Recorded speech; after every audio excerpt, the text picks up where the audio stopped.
With Mo Salah officially leaving on a free at the end of the season and me on the hunt for a potential replacement, did a wonder strike from Anthony Gordon last episode rescue his Liverpool career? Elsewhere, with a potential FA Cup and Champions League glory on the horizon, we need to make sure that we don't take our eyes off the prize in the Premier League as we're heading to our arch-rivals Manchester United at Old Trafford to kick off today's episode. There are obviously some tired legs as we're moving towards the back end of the season. That's why I've made a few changes to my usual starting 11. Bradley comes in at right back, Szoboszlai comes in the centre to partner James Ward-Prowse, as does Nunez up front to partner Victor Boniface. Once again, another huge game away from home. The games are coming thick and fast here in all cup competitions, but if Liverpool want to be at the absolute pinnacle of both domestic and European football, we've got to do everything we can to win all these games. It's been a nervy, intense opening 15 minutes here so far in this game. Neither team really able to get out of this sort of section of the pitch here as Gordon tries to see if he can be the one to try and spark some life into this team. Jota across on the left. That is shocking, and that pretty much echoes the level of quality that we've seen so far. Jadon Sancho, though, back in a United shirt after a tumultuous time in real life here, trying to see if he can get away from Konate. The big Frenchman, though, is in the right place at the right time. Anthony Gordon into the centre, feeds a nice ball into Dominic Szoboszlai, tries to loop it over into Darwin Nunez, and the big man has managed to get there ahead of the defender Alaba. Darwin Nunez into the box he goes, and Darwin Nunez once again showing what a fantastic deputy we have on our hands in place of the likes of Cody Gakpo. Wonderful ball over the top by another unlikely starter in Dominic Szoboszlai, and Darwin Nunez just rifled a strike into the bottom left-hand corner. He's having a wonderful second season in this career mode here at Liverpool. Took it down with aplomb. Wonderful finish. Gives us an all-important 1-0 lead. The bench are absolutely delighted. Ugarte, though, for United will pick it up in the centre unopposed. Luca Romero looking for the overlap of Mazraoui. Finds the right back, who's now going to try and see if he can streak down this right-hand side. Andy Robertson nowhere to be seen. The ball is not going in the box, though. I don't know what it is about FC25, but they just don't seem to want to cross the ball into the box. I have tried to change the sliders. Maybe I need to do a little bit more. As Dominic Szoboszlai has it in the centre of the park here. Plays a nice ball into the goalscorer, Darwin Nunez. Has he managed to find a ball out to Gordon, who stayed on side? No, he has not. Connor Bradley. Gordon picks it up once again, trying to be more influential here in this game, and that is a fabulous ball through to the goalscorer, Darwin Nunez. Forces Onana into a flying save. Well, two men who don't often find themselves in the starting 11 very often have to do something to try and stake a claim in here, as it's a wonderful ball in from James Ward-Prowse. But Konate gets his header all wrong and he knows it. So we begin the second half after a fairly quiet opening 45, it must be said, but a 45 that sees us lead 1-0. Dominic Szoboszlai looks to play it across to Connor Bradley, the right back. Connor Bradley, the right back, looks for the run of Darwin Nunez. It's a good ball over the top. In the end, it's easy for the goalkeeper, though. Onana absolutely whacks that one clear, but Konate with a flying challenge. Every single man, apart from my goalkeeper, is inside the Manchester United half as Darwin Nunez plays it into Tamori, the centre-back. Oh my goodness.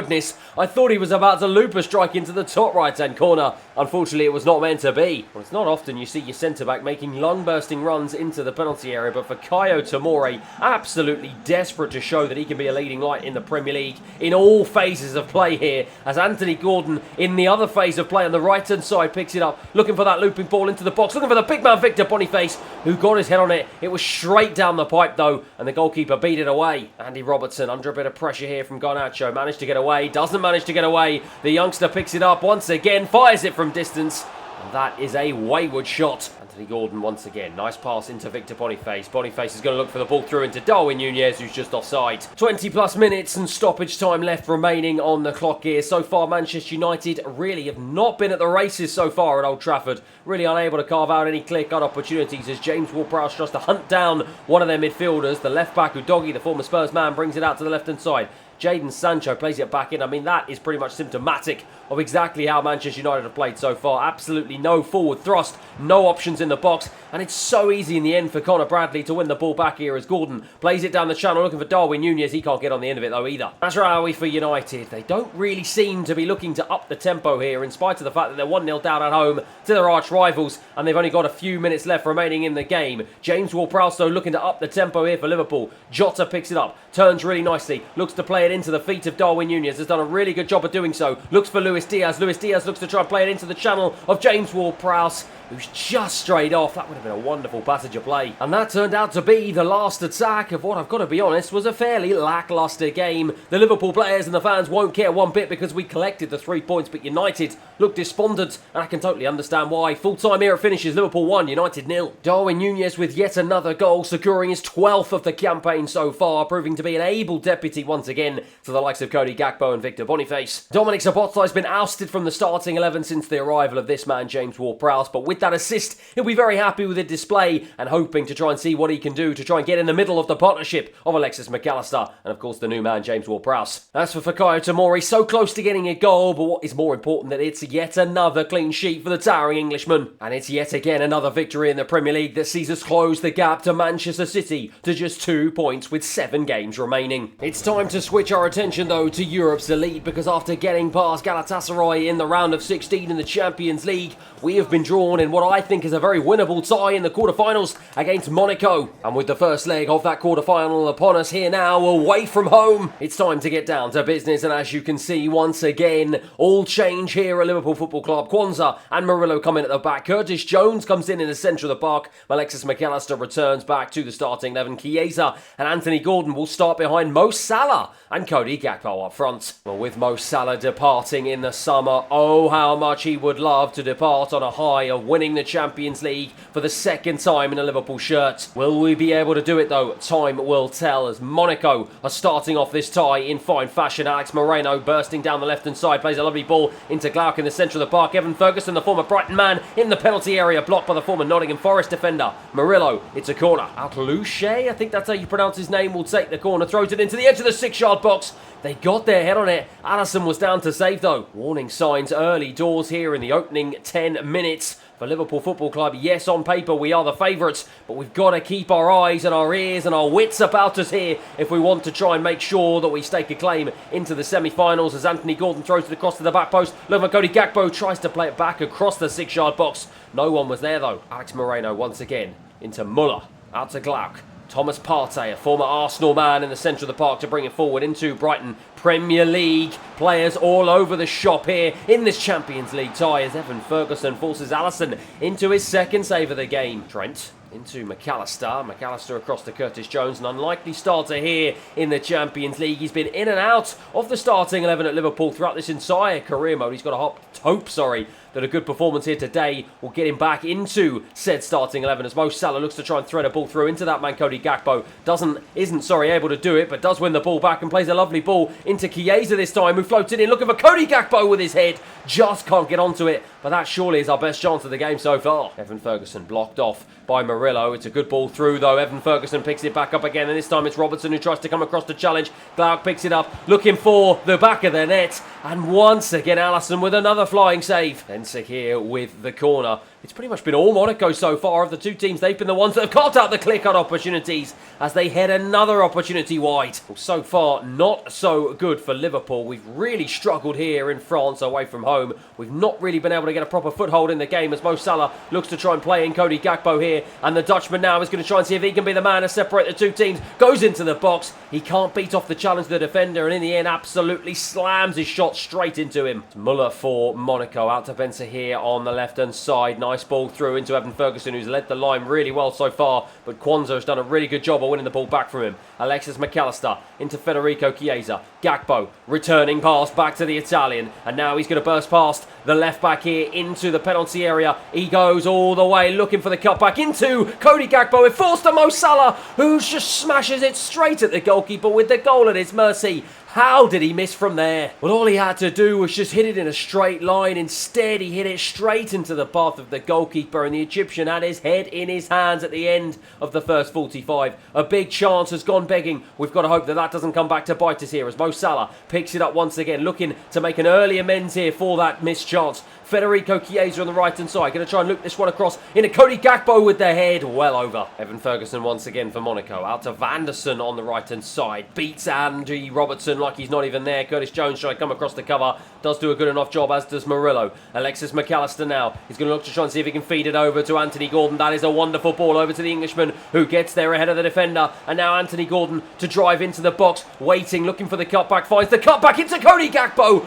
Oh my goodness, what an unbelievable bicycle kick that would have been, but denied by the goalkeeper. What a wonderful save, ruined what would have been an absolutely wonderful goal. Alexis McAllister into the box, headed clear though, only out as far as Kwanzaa. Out to Cody Gakpo, looking to make a change once again to this scoreline, and that is a horrendous strike, and doesn't he know it, with the goal at his mercy. Goodness me. A quick change here to try and see if I can break the deadlock. Chiesa will go off. Luis Diaz will come on. It's a straight swap on the right-hand side. Curtis Jones in the centre, into Alexis McAllister. Out to that man, Luis Diaz, who has stayed on side. And the Colombian is wriggling around, trying to find space. Can't, so has to play it back to Alexis McAllister. Feeds a lovely ball into Cody Gakpo. Gakpo was looking for the runner. Mo Salah blocked again. And Sakir, this game is so tight. It is anyone's to win. One mistake could prove costly here. And it's a mistake from Kwanzaa because he's allowed Evan Ferguson to get into the box. And Alisson, what a save to deny him. A flying save. And Alisson has certainly kept the scores at 0-0 here for us.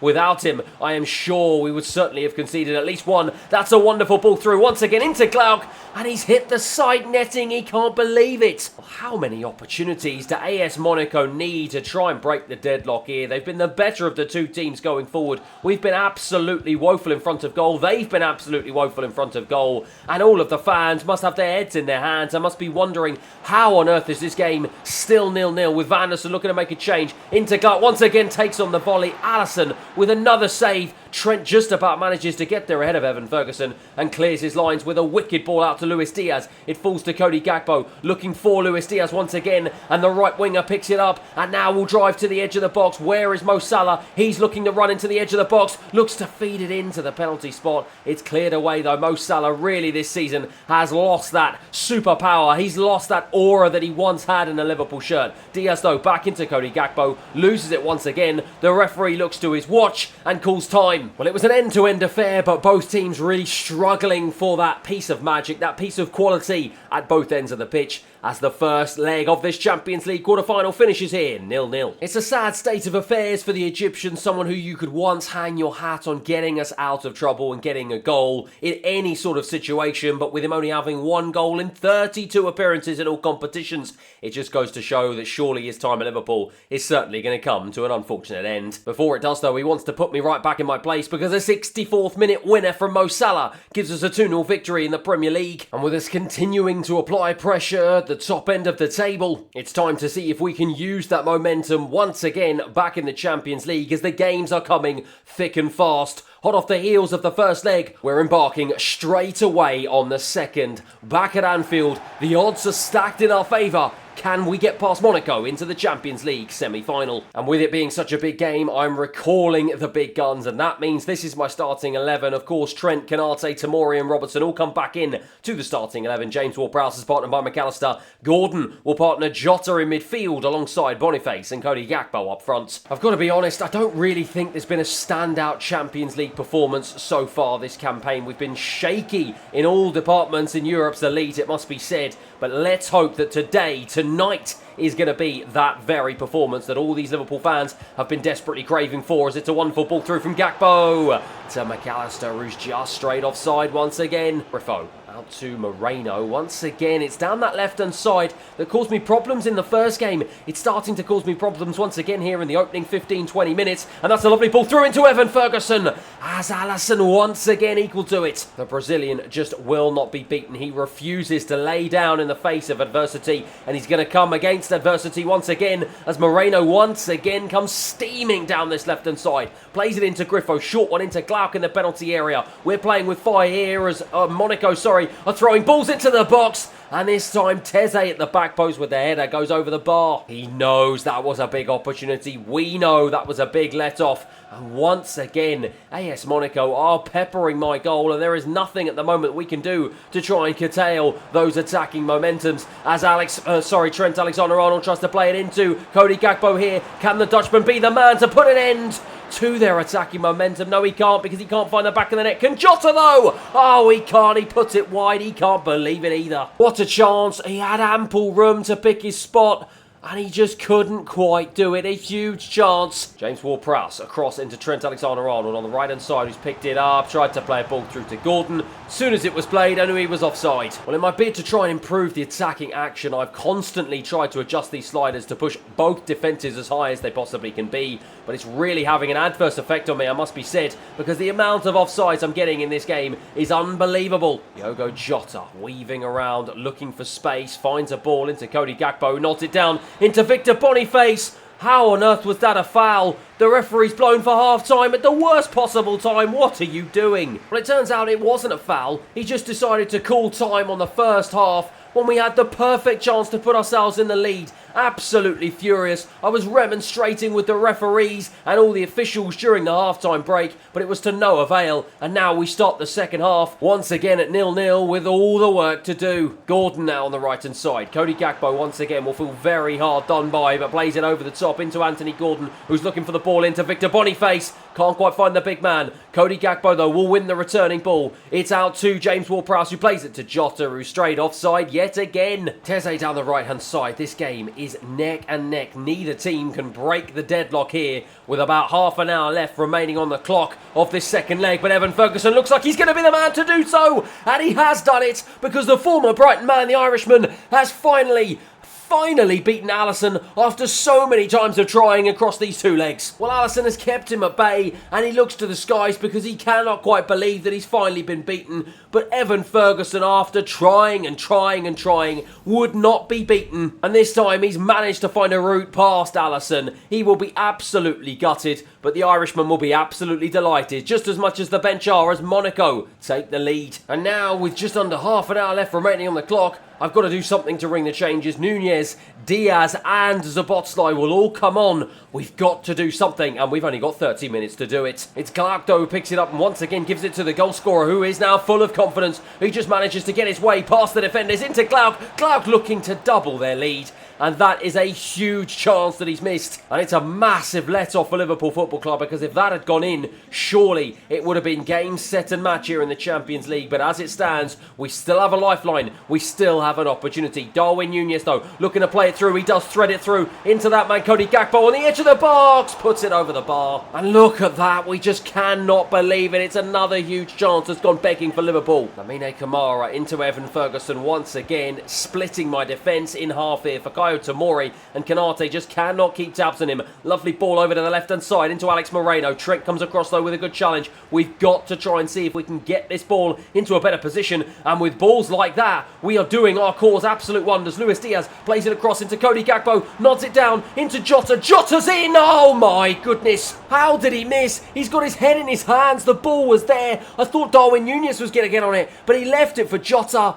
Oh, it was inches wide. He can't believe it. Well, are these missed chances going to come back to bite us? Because with 10 minutes left, Monaco have the lead, and they have 1 foot into the Champions League semi-final. And once again, they're coming forward here with Evan Ferguson. He can't get past Kanate, though. Tomori brings it into Alexis McAllister, and now it's Cody Gakpo. I'm going to look over the top to Jota on the left-hand side. The Portuguese burst down this side, looking to cut it back into that man, Darwin Núñez, who takes it back across. I was looking for Cody Gakpo. The ball is blocked once again. The Liverpool press is relentless. Monaco doing all they can to just wind down the clock here. The goalkeeper hacks it clear. Dominic Szoboszlai wins the head to Alexis McAllister. Turns it back into Darwin Núñez, who's offside again. We're deep into stoppage time. Only a matter of seconds left remaining. The referee is looking at his clock and he calls time. Well, it was only a matter of time before our shaky performances in Europe's top competition came back to bite us, and they finally have here in the quarterfinals. I was full of confidence coming into this tie, thinking that we'd get the better of the French team,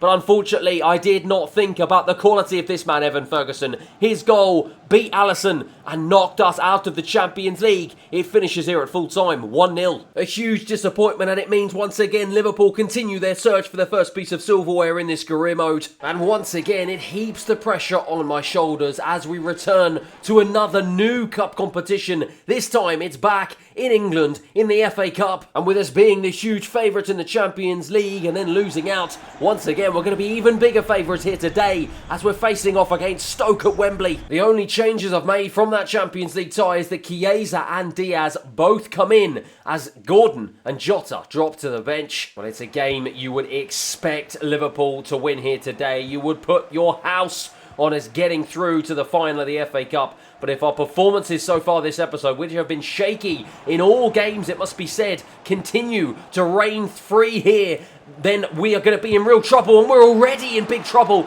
with Stoke forcing Alisson into a save and him and Tamori getting their wires crossed and almost conceding an early goal. Alexis Mac Allister out to Trent Alexander-Arnold. The right back brings it forward. He's going to try and see if he can be the one to try and inject some sort of life into this attack. The right back goes all the way. Straight at the goalkeeper though. Oh, that's a nice ball out to Bae Yun Ho, and that's a lovely ball into Gallagher, who once again is unmarked here, storming into the penalty area. Straight into the arms of Alisson. But if he'd have gone slightly to the left or slightly to the right, once again we could find ourselves 1-0 down. Liverpool Football Club, you have to get yourselves into gear here. The performances so far this episode have been nothing short of shaky. Federico Chiesa looking to be the man who can try and uplift our performances, but with balls into the box like that, we are doing ourselves absolutely no favours. Alexis Mac Allister spoons it over the bar. James Ward-Prowse into Diaz. Luis Diaz streaking down this left-hand side, feeds a ball into Victor Boniface, who turns, he finds Gakpo into the back of the net, but he strayed offside. The build-up play was there, Victor Boniface was there, but unfortunately Cody Gakpo was not in the right place. The ball was just slightly delayed, and the Dutchman is left in dismay. Gallagher once again, held up though by Konate, plays it back to Thompson. Thompson across to Pearson. Stoke playing some nice football just inside my half here. Manhoff all the way he goes, looking to go one-on-one with Tamori, but the big Englishman won the ball back well. Andy Robertson gives it straight back to Pearson. That is absolutely woeful play from the experienced left-back, who's doing everything he can to try and win the ball back, but he doesn't do a very good job of doing so. Fikayo Tomori, though, with an acrobatic clearance. Alexis Mac Allister, so far here, you've got to be honest, if you had to choose which of the two teams with a Premier League side, you'd probably say it was Stoke on the balance of play, because of the two, they've created the better opportunities. Trent, though, once again is going to try and see if he can be the man to change that here. The right back takes it on and smashes a strike high and wide. James Ward-Prowse wins it well. Luis Diaz picks it up in the centre, plays it to Cody Gakpo. The Dutchman